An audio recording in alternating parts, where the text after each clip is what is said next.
English is nothing, but English is everything. Now speak English with the help of You Can Speak It and software. मग जवळचा संबंध दाखवण्यासाठी this वापरतात. उदाहरणार्थ मी असे म्हणेल धिस इज अ डस्टर. हे एक डस्टर आहे, हे माझ्या जवळ आहे. मी असे म्हणू शकतो इट इज अ डस्टर, पण मी असं म्हणाल धिस इज अ डस्टर. हे डस्टर आहे, याचा अर्थ हे माझ्या जवळ आहे. धिस जब पास रहता है तो दिस बोला जाता है. देखो मैं ऐसा बोल सकता हूं दिस इज अ पेन. यह पेन है, यह पेन मेरे पास है. मैं ऐसा भी बोल सकता हूं इट इज अ पेन. लेकिन जब मैं इट बोलता हूं तो पास वाला संबंध वो खत्म हो जाता है. इट ये थर्ड पर्सन है. तो पेन है, इट इज अ पेन, तो पेन आहे. पण मला समजा दिस इज अ पेन, हा पेन आहे. पेन माझ्या जवळ आहे. ज्यावेळेस ती गोष्ट जवळ असते त्यावेळेस मी म्हणतो this.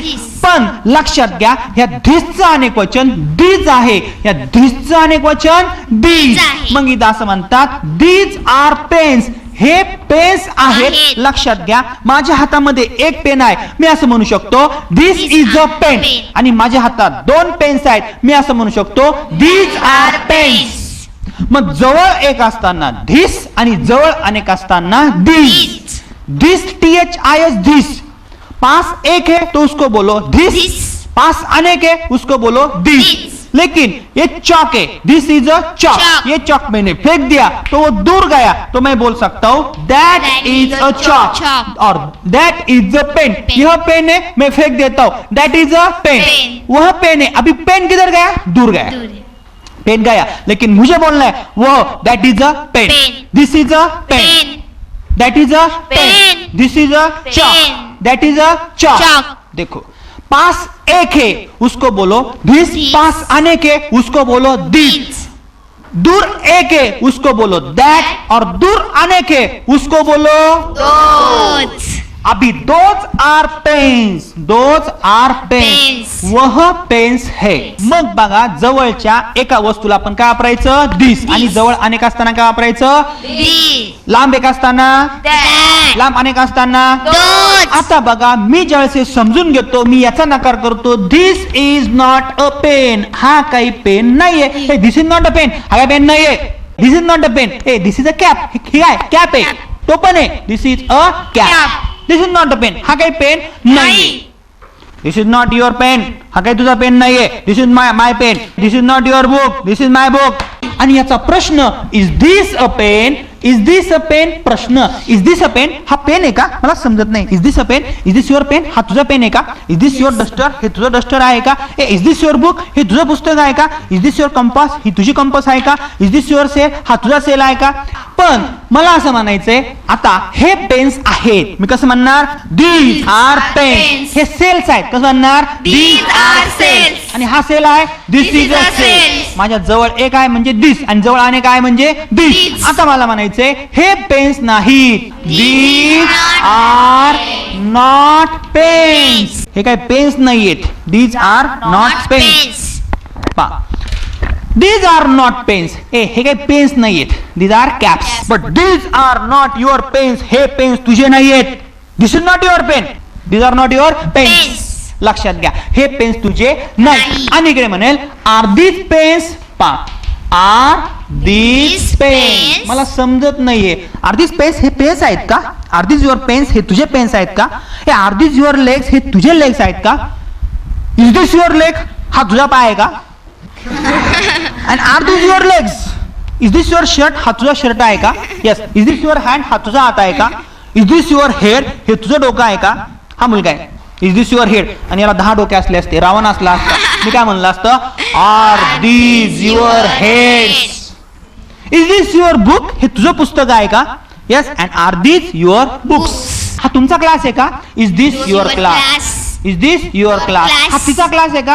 Is this her class? हा तिचा पेन आहे का? Is this her pen? हा रामचा पेन आहे का? Is this Ram's pen? हा श्यामचा पेन आहे का? Is this Shyam's pen? पण ज्यावेळेस लांब जातं दॅट इज अ पेन. तो पेन आहे. That is a pen. पण मला म्हणायचंय तो पेन नाहीये. That is not a pen. तो पेन नाहीये. That is not your bag. ती तुझी बॅग नाहीये. That is my bag. ती माझी बॅग आहे. This is not your pen. This is not your pen. हा तुझा पेन नाही. This is my pen. Now that is not your pen. तो तुझा पेन नाहीये. That is my pen. That is not your notebook. ती तुझी बहीण आहे बरं का, माझी बहीण. That is not your leg. That is not your mike. तो माईक तुझा नाही. That is my mike. That is his mike. That is her mike. That is not your mobile. तो तुझा मोबाईल नाही बरं तिथे ठेवलेला. माझा मोबाईल. हात लावला तर बघ. समजून घे. लांब आहे. That is not your fan. That is not your bottle. That is not your chair. That is not your. That is not your. पण लांब आहे. कुठे आहे? लांब आहे. आणि लांब एक असताना मला विचारायचंय इज दॅट अ पेन. तो पेन आहे का? Is that a pen. Is that a pen. तो पेन आहे का? Is that your pen. तो तुझा पेन आहे का? Is that your mobile. तो तुझा मोबाईल आहे का? Is that your cap. ती तुझी कॅप आहे का? ती तुझी कॅप आहे का? समजून घ्या. Is that your bag. ती तुझी बॅग आहे. Is that your fan. समजून घ्या. पण मला जवळचा आणि लांबचा संबंध दाखवायचा आहे. Is that your shirt. त्या मुलाचा शर्ट तिथं पडलेला आहे. Is that your shirt. तो तुझा शर्ट आहे का? Is that his shirt. तो त्याचा शर्ट आहे का? Is that Ram shirt. पण लांब अनेक असताना दोज आर पेन्स. ते पेन्स आहेत. इथे म्हणा दोज आर नॉट पेन्स. ते काही पेन्स नाहीत. Those are not your books. ते तुझे पुस्तक नाही आहेत. Those are not your mobile. दोन मोबाईल तिथे. Those are not your mobiles. लांब तिथे उभी आहे पा. माझी बायको आहे. एक बायको आहे. मी काय म्हणाल? That is my wife. ती माझी बायको आहे. कुठे आहे पण ती? लांब आहे. आणि दोन बायका उभ्या असल्या असत्या तुम्ही काय म्हणले असते? Those are my wifes. Those are my wifes. आणि बायको जवळ उभी आहे. This is my. आणि जवळ दोन बायका उभ्या आहेत. These are my wifes. पटकन काहीतरी गेलं पळत पळत. हे दॅट इज अ टायगर. तो वाघ आहे. तो पर हो sir that is not a tiger. तो काय वाघ नाहीये. That is a donkey. ते गाढव आहे. पण कुठे? लांब आहे. पण तिकडे काय दिसतंय कळत नाही. Sir is that a tiger. तो वाघ आहे का? एक वाघ दिसतोय. पण जर दोन वाघ दिसत असतील तर तू काय म्हणाल? Sir are those tigers. लांब माझी एक बायको उभी आहे. हा पोरगा मला विचारल sir is that your wife. ती तुमची बायको आहे का? इज शी पण म्हणू शकतो. ते थर्ड पर्सन. पण इज दॅट ती तुमची बायको आहे का? आणि लांब 10-15 बायका उभ्या आहेत. हा पोरगा मला काय विचारल? Are those your wifes. This is a pen. हा पेन आहे.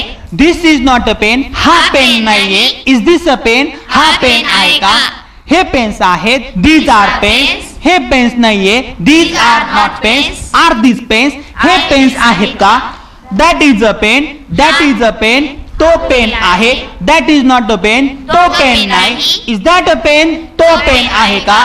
Those are pens. ते पेन्स आहेत.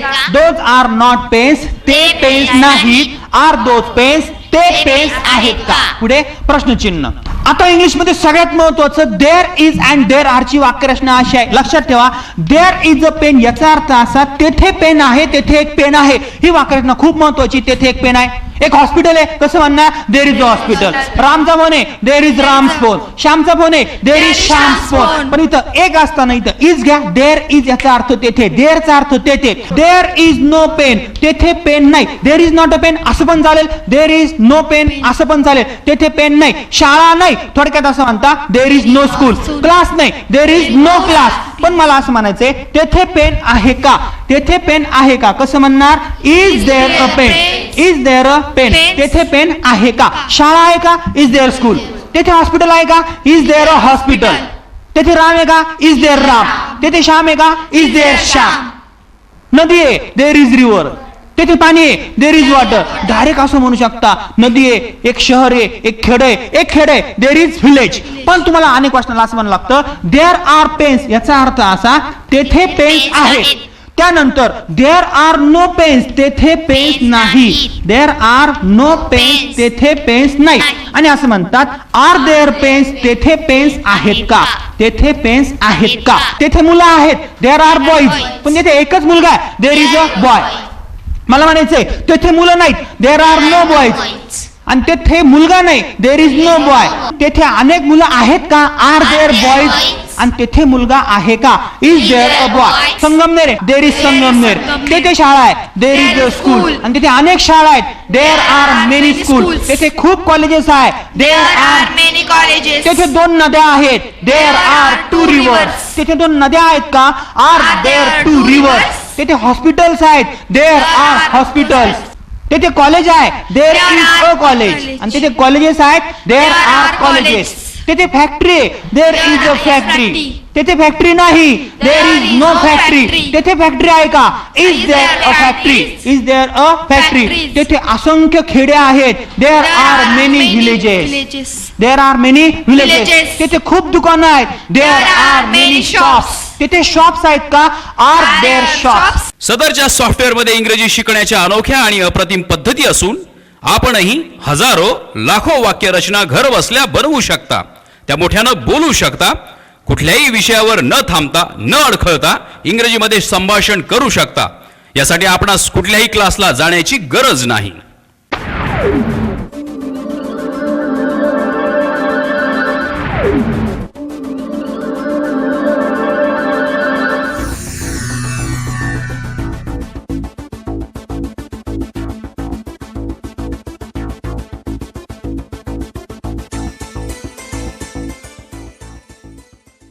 If you don't have time to join the class, if you can't speak English properly, if you don't know about grammar, if you want to face an interview, then you have only one option.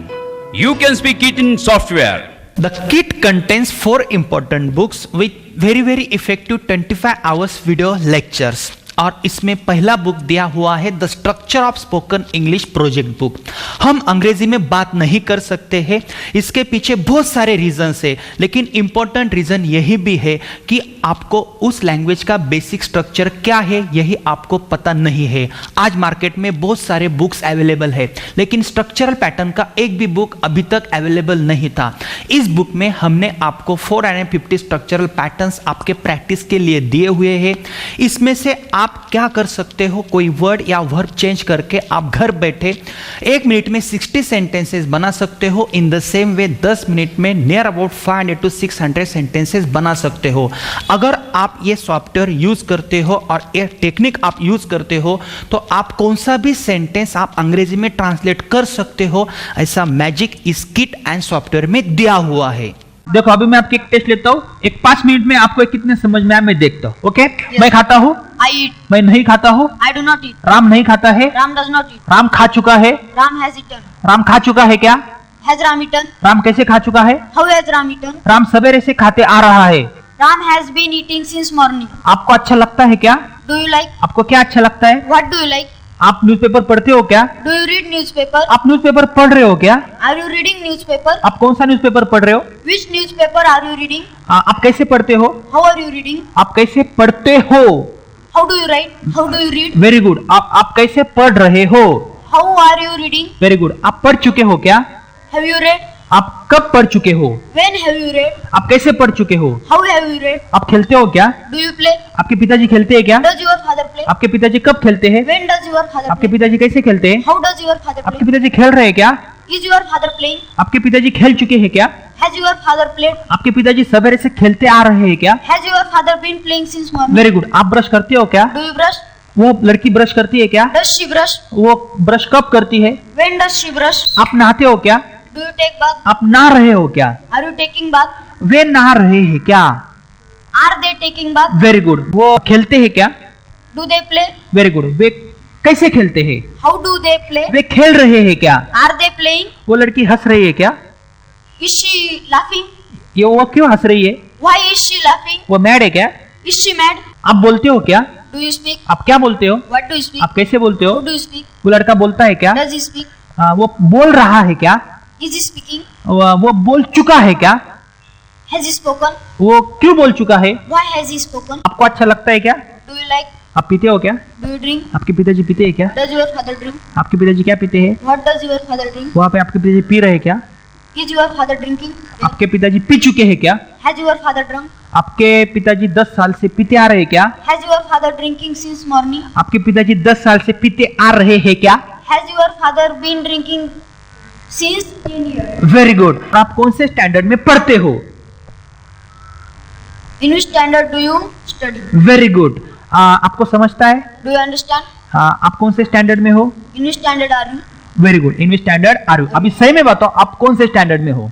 I am in 8th standard. In Marathi medium और in English medium? In Marathi medium. Very good. Okay. Yes very good. Yes very good.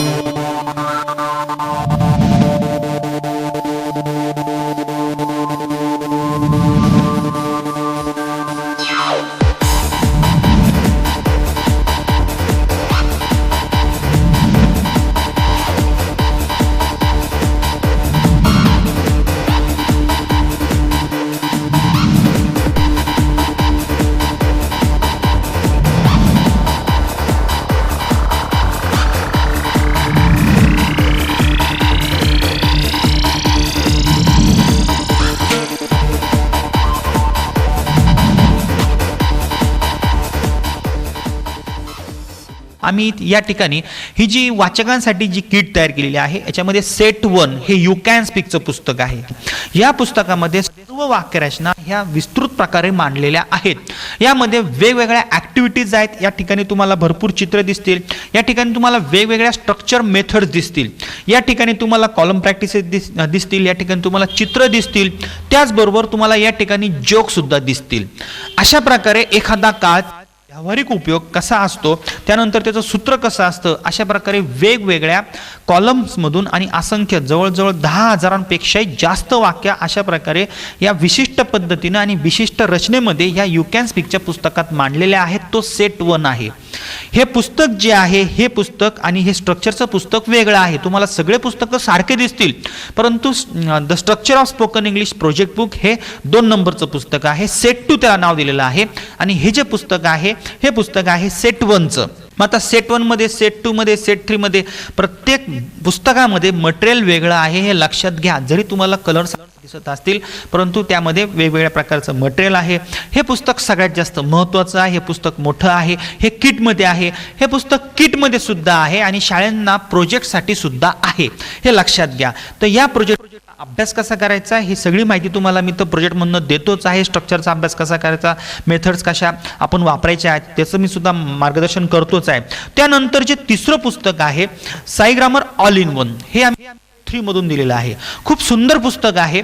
या पुस्तकामध्ये एखाद्या व्याकरणाचं वाक्य प्रत्यक्षात न उतरवता ते व्याकरणाचं वाक्य कसं तयार होतं, अगदी छान पद्धतीनं सुरेख पद्धतीनं डायरेक्ट उत्तर न देता ते उत्तर कसं तयार होतं अशा प्रकारे आम्ही वेगवेगळ्या बाणांनी, आकृत्यांनी, चित्रांनी दाखवलेलं आहे.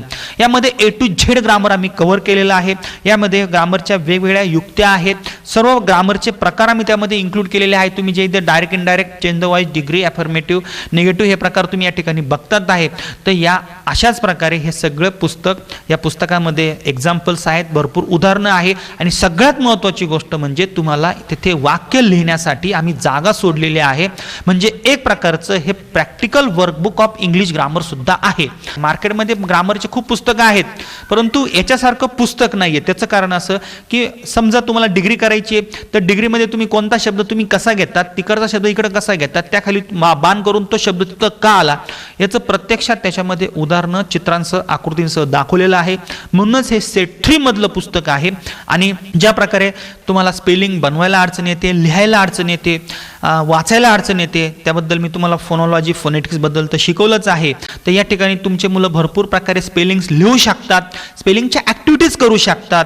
त्यानंतर असंख्य मुलांना स्पेलिंग बनवताना समजत नाही स्पेलिंग्स कसे बनवावे, तर अशा प्रकारे भरपूर मार्गदर्शन केलेलं आहे. जसं आपण लुकचा उच्चार लुकडं करतो तो लुकडं न करता लुक्ट करावा, आपण ह्या लेक्चरमध्ये बघितलेलंच आहे. तर अशा प्रकारचे भरपूर याच्यामध्ये ॲक्टिव्हिटीज आहेत. तर हा संपूर्ण सेट आहे आणि या सेट बरोबर तुम्हाला एक DVDचा सेट मिळणार आहे.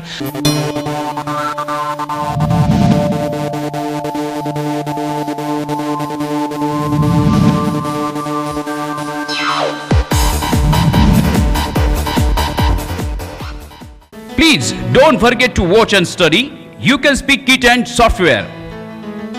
The highest sellers in English speaking software, You Can Speak Kit and Software.